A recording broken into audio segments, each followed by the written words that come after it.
Most gracious most merciful. अस्सलाम वालेकुम।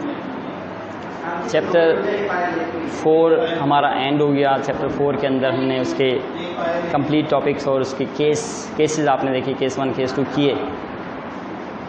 काम आपका इसमें ये बनता है कि आप इसमें केस 1 केस 2 जो कि मैं पहले ही बोल चुका, आप इसके असाइनमेंट बनाकर जल्द अज जल्द इसको सबमिट करवाएं। मैंने आपको इसका बताया कि हफ्ते तक आप इसको जल्दी सबमिट करवा दें और उसके बाद फिर हम इसमें आगे काम करेंगे। इसमें चैप्टर 5 के अंदर जो हमारा नेक्स्ट चैप्टर है, इसमें इसका नाम ही आप देख रहे हैं कि वेक्टर्स। ये टॉपिक आपने कहीं पढ़ा होगा, आपके माइंड में होगा। यस, चैप्टर 3 के अंदर, चैप्टर 3 में आपने पढ़ा था।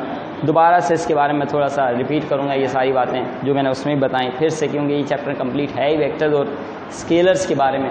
तो वेक्टर्स के बारे में ये चैप्टर, वेक्टर को हम सबसे पहले डिफ़ाइन करें, वेक्टर है क्या।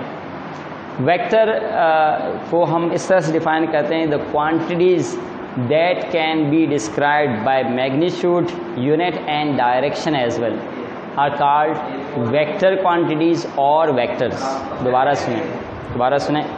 The quantities that can be represented और described by magnitude, unit and direction are called vector quantities और वेक्टर्स।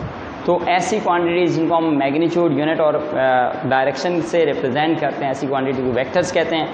वेक्टर क्वांटिटीज़ या वेक्टर्स को हम जो है वो इसकी एग्जांपल बहुत सारी हैं। एग्जांपल्स की बात करें तो इसमें वेट एक ऐसी क्वांटिटी, वज़न जो कि एक वेक्टर क्वांटिटी है। इसकी एक डायरेक्शन होती है जो कि टूवर्ड्स दी अर्थ होती है। इसी तरीके से डिस्प्लेसमेंट की एक डायरेक्शन है, इसी तरह से फोर्स की डायरेक्शन है, इसी तरह से मोमेंटम की डायरेक्शन है। इन सब की डायरेक्शन होती है। ये सब वेक्टर क्वांटिटीज़ हैं। वेक्टर क्वांटिटीज़ को मैं इन शॉर्ट लिख दूं कि इसमें आपको जो जो चीज़ें चाहिए, नंबर 1 आपको मैग्नीट्यूड देखना है क्वांटिटीज़ में। मैग्नीट्यूड के अलावा नंबर 2 यूनिट होना चाहिए क्वांटिटी में। नंबर 3 इसकी डायरेक्शन होनी चाहिए क्वांटिटी। ये 3 बातें अगर मौजूद हैं क्वांटिटी के अंदर तो वो क्वांटिटी वेक्टर क्वांटिटी कहलाती है। अब आते हैं एग्जांपल्स की तरफ कि इसकी एग्जांपल्स क्या हों। अगर बात हम एग्जांपल्स की करें तो पहले मैं एग्जांपल आपके सामने लिखता हूँ, डिस्प्लेसमेंट।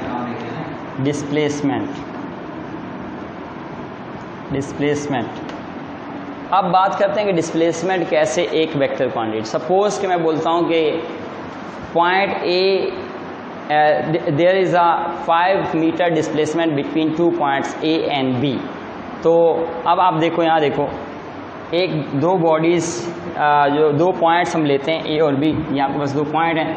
एक पॉइंट यहाँ पर ए है और एक पॉइंट ये बी है।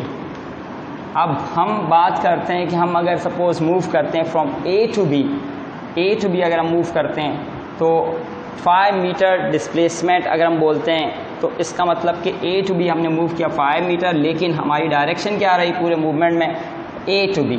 तो डायरेक्शन आप इसमें देखें, मैग्नीट्यूड क्या है, जैसे सपोज हम बोलते हैं 5 मीटर, ये हम लिख देते हैं, ये डिस्प्लेसमेंट है। 5 इसमें मैग्नीट्यूड यानी जो नंबर आता है, मीटर इसमें यूनिट, डायरेक्शन क्या है, फ्रॉम ए टू बी, जो हमने एरो से शो की, ये डायरेक्शन है। तो ये एक वेक्टर क्वांटिटी है।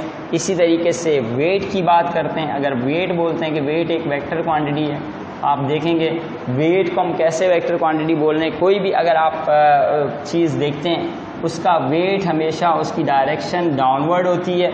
जैसे हम बोलते हैं 10 न्यूटन वेट, तो 10 न्यूटन में 10 मैग्नीट्यूड, न्यूटन इसका यूनिट और direction downward towards the earth, ये इसकी डायरेक्शन है। तो इसी तरीके से फोर्स है एक क्वांटिटी। फोर्स के बारे में अगर हम बोलें कि फोर्स एक वेक्टर क्वांटिटी है, तो फोर्स में आप देखें आपको क्या क्या बातें पता होती हैं। जैसे आप बोलते हैं कि आप फोर्स लगा रहे हैं, कितनी फोर्स लगा रहे हैं, सपोज आप फोर्स लगा रहे हैं 15 न्यूटन की फोर्स लगा रहे हैं, लेकिन आप इसमें ये भी बताएंगे कि फोर्स किस डायरेक्शन में लगा रहे हैं। जैसे आप बोलते हैं कि force from A to B, from B to A, from west to south, इस तरीके से आप डायरेक्शन बताते हैं।